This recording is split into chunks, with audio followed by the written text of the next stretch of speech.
Hello traders, Cory Mitchell here with TradeThatSwing.com, and in this video we're going to talk about adapting trading strategies to current market conditions. This is one that confuses a lot of people because the question pops up, well, am I supposed to follow my rules? Am I supposed to adapt? You kind of hear both these things. You hear people saying, yeah, always follow your rules. Other people saying you got to adapt. What is it?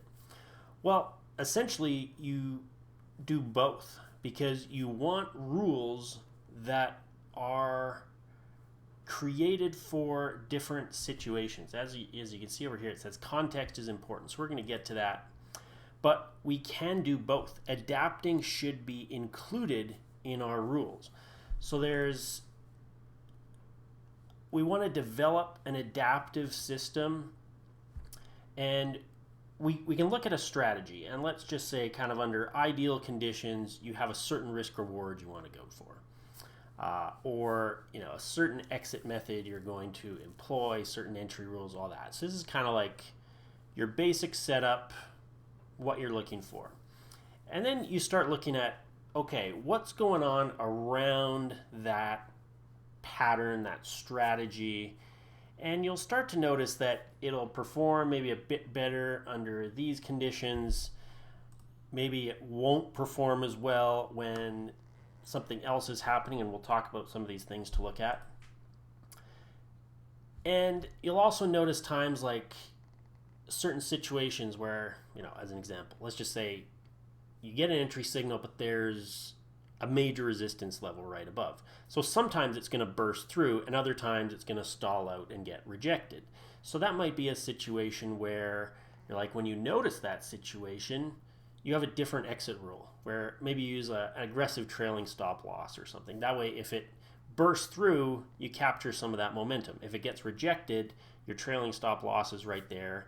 Maybe you capture a little bit of profit, but you don't give up much.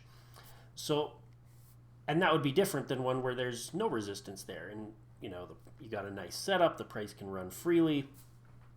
So that's how we develop adaptive rules, basically, where our strategy is not just I enter here, I exit here all the time. It is, under this situation, I enter here and exit here. Under this situation, I enter here and exit here. Under this situation, I enter here and exit here. So context is extremely important. I would say it's more important than the entry rules, because in really good context, if something is just running, little pullback, boom, little pullback, boom, it's just like relentless. That's a really good context, right? As long as that keeps going, I don't want to say enter at any price, but you could almost enter at any price, and if the price is just running, it's going to move away from that entry point very quickly, and we can make some money. Whereas we could have a beautiful setup, but the price is barely moving. It's just flat, flat, flat, flat, flat. And then we get maybe a little rounded top in there.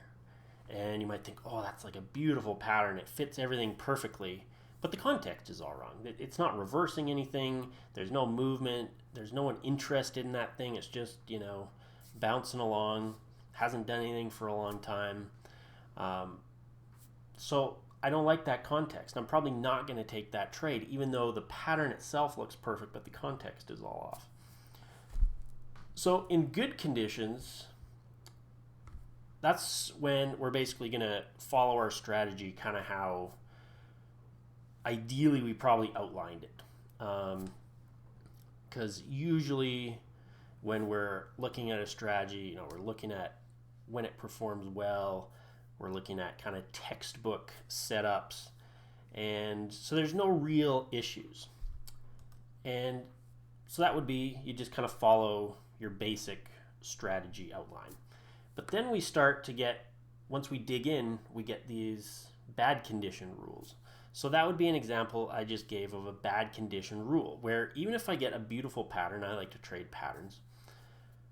So even if I get a beautiful pattern, but the price is just really flat coming in, then I'm probably not going to take that trade unless there was some other catalyst that could potentially change that drastically, such as, we'll talk about some of those, like a big news event is about to come out, so it's like flat, and I can kind of understand, like, okay, it's flat because people are waiting for the news. Once that news comes out, it's going to spike. So then I might be ready to pound. I don't jump in right before news. I'd wait for the news and then jump in after if I get a setup.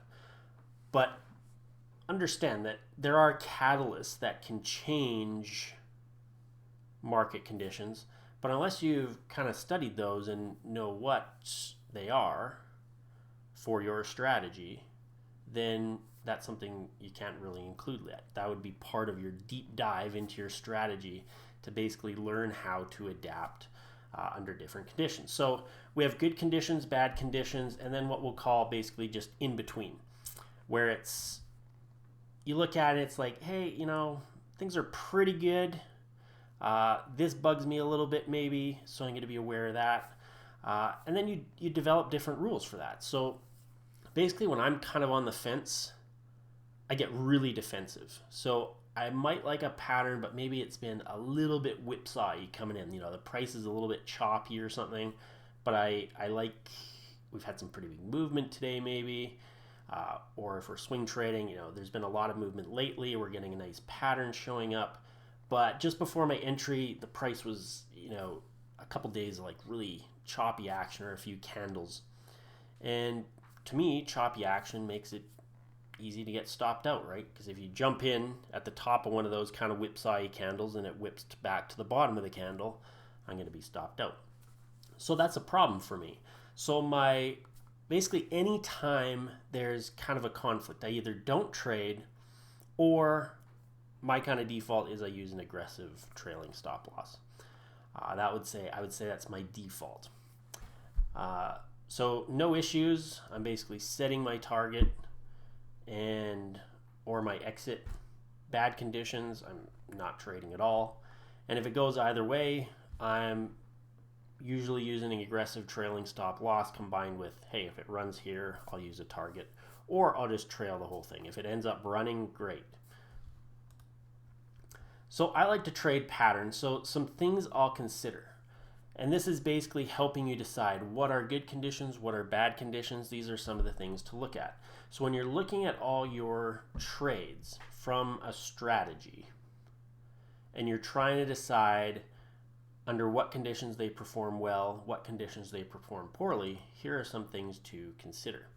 Look at the overall movement. So if a stock has been, if you're swing trading and a stock's just going like this for months and months, why do you think all of a sudden now it's going to explode just because you got into a trade? That's an example.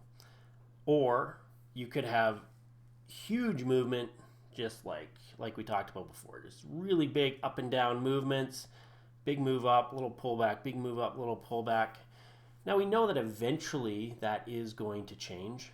So we want to study that movement. How does that movement, is it good for our strategy? If yes, then hey, that's probably a good situation for our strategy. For me, that's a good condition. Lots of movement is good for my strategies and how I like to trade. I'm also going to look at relative recent movement. Now what I mean by this is, let's say you have a really big up move, a little pullback, and then you have a smaller up move, and then a pullback starts. Something has changed there, right? You had a really big up move, and then now a smaller up move. So there's the potential that this uptrend is slowing.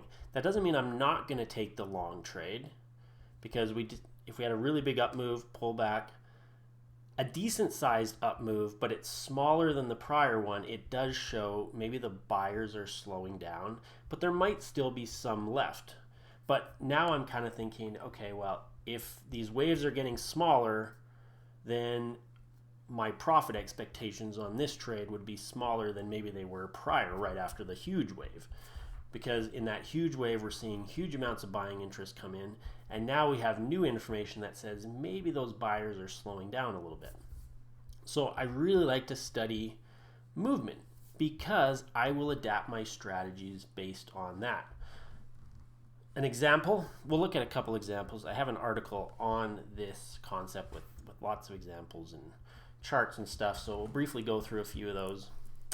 But yeah, I really like to look at movement, and it's an important element of my strategy because if there's lots of movement and maybe I get a nice small stop loss that the price action has provided, then I might go for 5R, 10R on a trade, right? Like reward to risk. So whatever your amount of risk that you risk, maybe it's $100, maybe it's $1,000 per trade, maybe it's $10 per trade.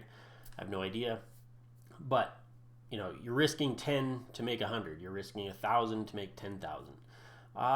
If the movement's smaller, like we're getting a pop and then a little pullback and then another little pop, but those pops are only giving about a 2-to-1 reward to risk, well, then I'll use a 2-to-1 reward to risk, or maybe a little bit less to be conservative, 1.5-to-1. Those bigger movements, 5-to-1, 3-to-1, 4-to-1. So I want to calibrate, I want to adapt what the market's giving me. Because by default, a 2-to-1 reward to risk, on paper, you don't have to win all the time, you can still be profitable. But there are going to be situations where we want to potentially go for much more than that. So an adaptive system would say, under what conditions do we use a bigger target? And movement is my reason for doing so, or for using less. Support and resistance is also important, like we talked about in the example. You have a trade setup. Is a trade setup that occurs just below a major resistance level the same as a setup that occurs just above the resistance level? My guess is those two would perform quite differently. You would want to look into that and decide how you want to manage those trades around support and resistance. You may not want to use the exact same rules when you're just below resistance and going long as you would if you are above resistance and going long, or there's no resistance in sight. You just have clear space. Ranges and trends, of course, important. The strength of those trends, that comes back to this kind of recent performance. How are those trends performing?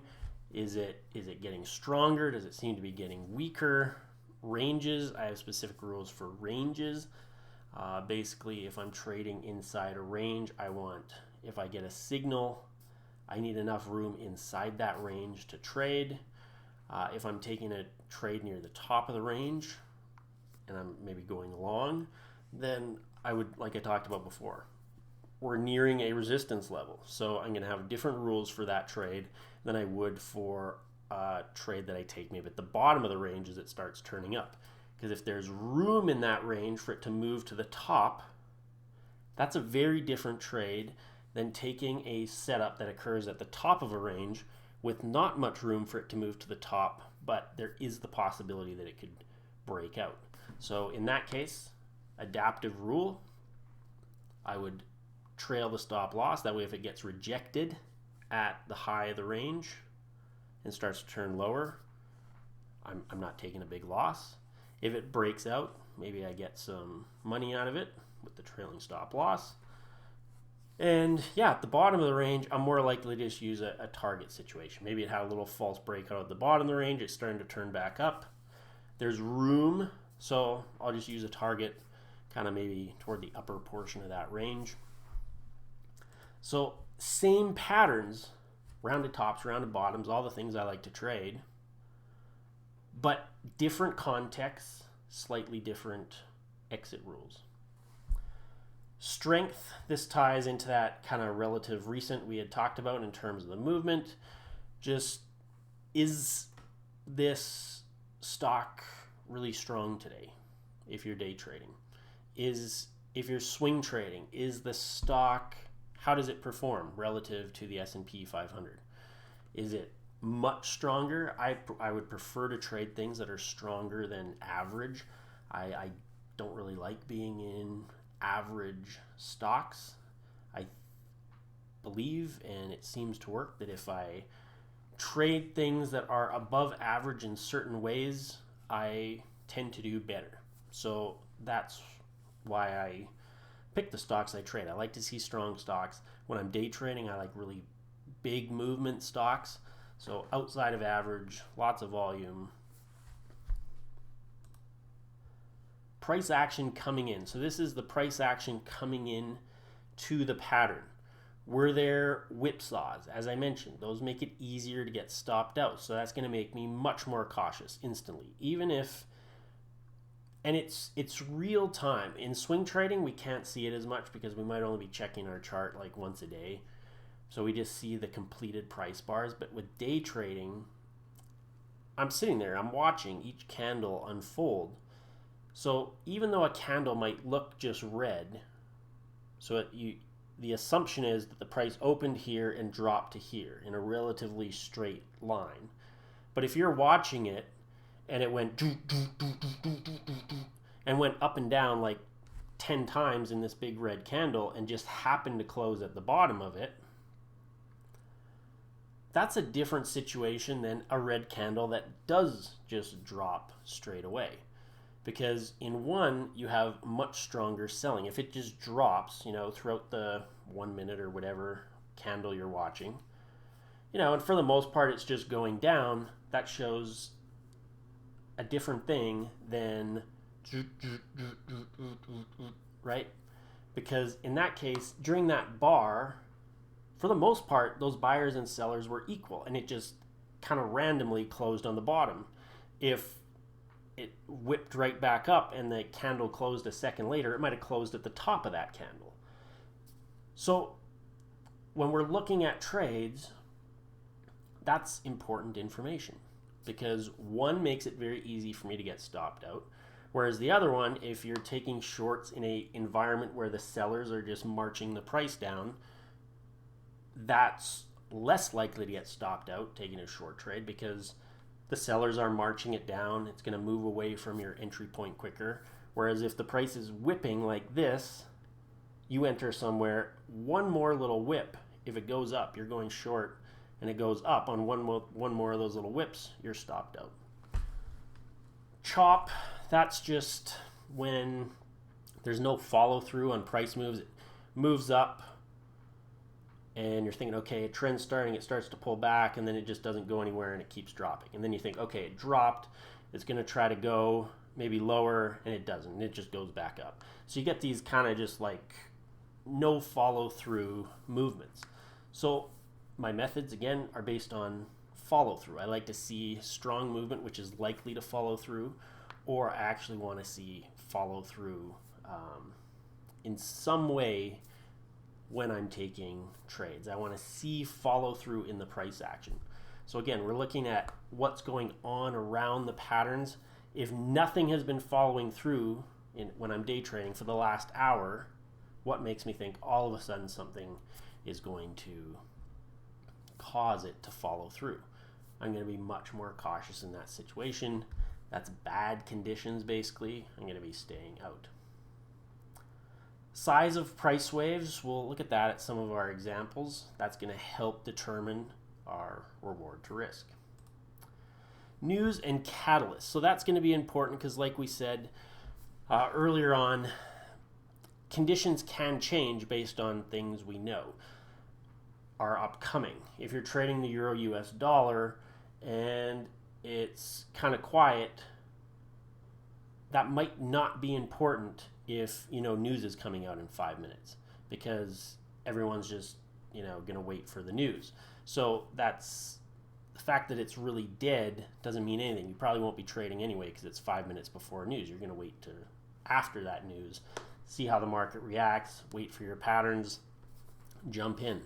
Earnings announcements. The stock might get maybe a little quiet for the last few hours of a day or even a couple days before those earnings announcements. Not always, but that can cause a massive change in, you can have a beautiful pattern forming and then, earnings are coming out in a couple days. Even if it sets up and triggers, I'm not going to take that trade because there's only a day left before earnings. So that's adapting to market conditions. I know there's a big event coming. I'll wait till after the big event to to trade again. See if it sets up, see if there's a trade after that. So this is an article on the website. I'll put it below the video on YouTube, how to adapt trading strategies to current market conditions. So it goes over some of the things I mentioned, but it gives a lot of specific examples where I'll measure the price waves. So here's like a rounded bottom pattern. You can see we try to drop this last wave down very small, and then we start to push to the upside. And so I'm going to measure what was the size of the wave coming in. Overall, we're moving, it looks like we're moving pretty well, right? A rounded bottom by nature is generally going to be a smaller pattern. It shows a slowing of a trend. So I'm not so concerned about the price moves within the pattern itself, but especially the price moves preceding the pattern are really important. That's how I adapt. If you look at this drop in here, 7.8 pips. This prior run, you can see even bigger, probably 10 pips. If this is almost 8 pips, this move up was even bigger. So a nice drop coming in, but this gives me a reference point for what could possibly come out.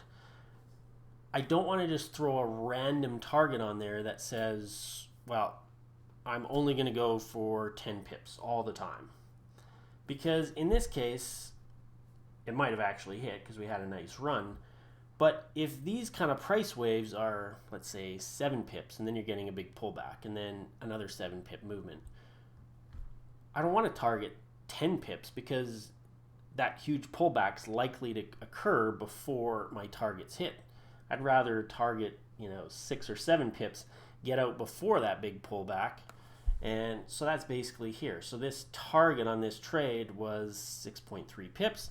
That happened to work out to also a good reward to risk ratio of 2.5 to 1.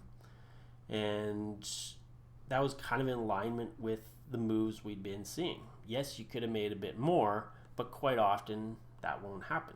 The same types of waves will keep occurring. Some other examples of choppiness. So I say these are whipsawing. So these are optional. So we have a big move up here, but you can see there's some pretty kind of whipsawing type movement here, just based on even these closed candles. And again, I'm watching this in real time, so I saw that as a bit of an issue. That said, it did clean up a little bit here, right? You don't see just a little bit of the wicks, not these huge wicks where the price is kind of whipping down, whipping back up, whipping back down. It does clean up a little bit here, so this one was actually not bad following that move up. This one I didn't love because we kind of have this bigger movement, and then this one had a pretty big pullback pretty quickly, right? This is a smaller up move. It's sharp, it's aggressive, but if we look at these bigger ones, it's not quite as big as these prior moves up. So I thought, hey, maybe it's slowing a little bit. So these are just things that you can be aware of. And there's no perfect solution always, right? Like I missed some of these would have ended up good opportunities, but we're looking for more often than not. And more often than not, when I see these types of things, it ends up costing me money. So I've opted to stay out, and there will be some trades that of course run in your favor. So that's why it's, more often than not. Sum up some of these scenarios. If you traded it this way, what would your profit have been over the last 20 scenarios where that happened? What would your profit have been if you traded it a slightly different way over those 20 scenarios? Some resistance up here that might affect how you take a trade. Is a trade down here as same as one that if this happened to start going up, is it the same type of trade? I would say that your results will be different on these types of trades. This one has room to run back toward the prior high. This one does not. Swing trading, we'll look at reward to risk. I'll also look at wave size. So here's an example where this thing was having just these monster runs. So for me, I don't really love holding through really big pullbacks, giving back a lot of profit. I more like to get in and out. So this I was measuring as, this is basically the run before we experience a bunch of chop or sideways movement. This is the move up before we experience a big pullback. So about 86%, about 50%. And notice I'm measuring from where I'm kind of entering. These weren't trades I was in. But if I look over here and I'm considering a trade over here, you can see I'm not entering right at the bottom of a pullback. I'm entering once it's starting to move up. So that's why I kind of estimated, okay, like measuring from here, because this is kind of an equivalent entry point as this one. This is kind of an equivalent entry point to this one and this one. And again, not that I traded these, but I'm considering the trade over here, this one that just got taken. And I'm looking at what's the risk reward, what's the profit potential, and I can use the prior price action to help determine that. If I can see the price is easily running 40-50% or more, then I can place a target probably at 30% to be conservative, maybe 25, but even upwards of 40-50%. If the price is only running 10% and then having a big pullback, and then maybe running another 10%, if you put a target at 50%, you might be in that thing for years by the time it actually hits that target, because it's moving up, it's giving most of that gain back, then you're moving up 10%, just kind of making a little higher swing high, then it's pulling back. And you're going to have to hold through all of that, which, do you have the discipline and stuff? I don't like doing it, so I don't. I would rather be in and out. So this is adaptive in the sense that I'll look at what target I think I can get, what profit percent, what risk reward I think I can get based on the movement of the stock. Now, of course, is it going to move exactly the same in the future? No, but it's a decent basis. If I recall, this one shot up a little bit, ended up stopping out, set up, and then ended up moving right to above this $13 area. Here's a nice example. So if we look at the runs, 17%, 24%. Again, this is entering above the low, because if I'm considering this contraction pattern to trade, if I'm entering up here, that is off the low of that bottoming type process. So I'm entering up here. I'm definitely not entering at the lows. So again, I was conservative in measuring out these price waves for similar kind of entry points. Once it's moved up off the low, giving us an entry point like this, how much did the price move? 17%, 24%, 24%. So that's probably not a bad, that's a pretty good, guidebook there, that if you're conservative, maybe go for 15%. If you're a little more aggressive, maybe push it out toward the 20%. If these were smaller, then you'd maybe only, if these were 10% or 15% price waves, if this one was like 10 and these were 15, then you'd be putting a target at 10, 12% or a little less. Adaptive. We don't just want to take or assume that every condition is the same, because they're not. If something looks really messy, whipsaw-y, I don't like it, because again, if I'm going to buy when this thing kind of breaks out, even one more of these candles means that I end up buying at that high point and then it snaps back and I'm probably stopped out. So this is an example of one where it's just, and it kind of fits the pattern I like to trade, but I'm not going to trade it. If waves are getting smaller in one direction, that's going to make me more cautious, right? The big up wave followed by a pullback, followed by a smaller up wave, and then it starts pulling back. That's going to be an issue.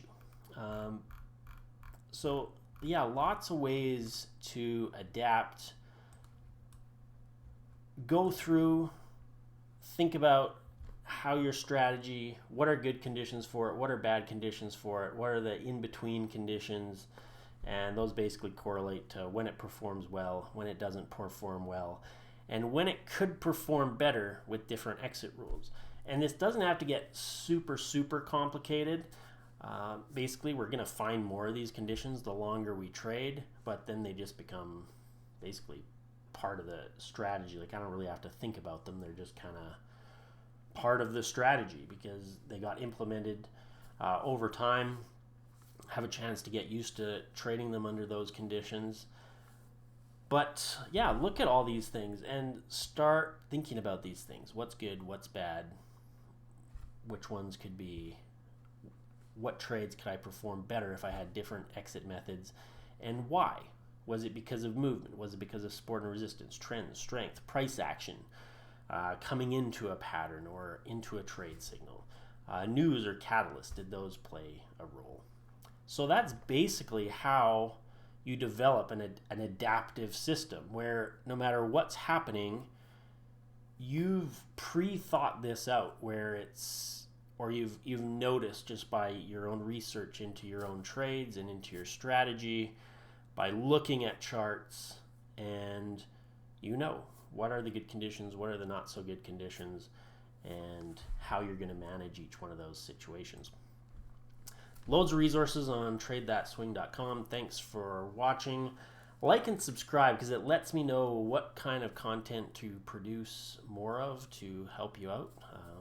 Yeah, basically your likes are like votes, and I check those out. And if you like this type of content, then we'll produce more of it. If not, then we'll look at something else. Have a great trading out there.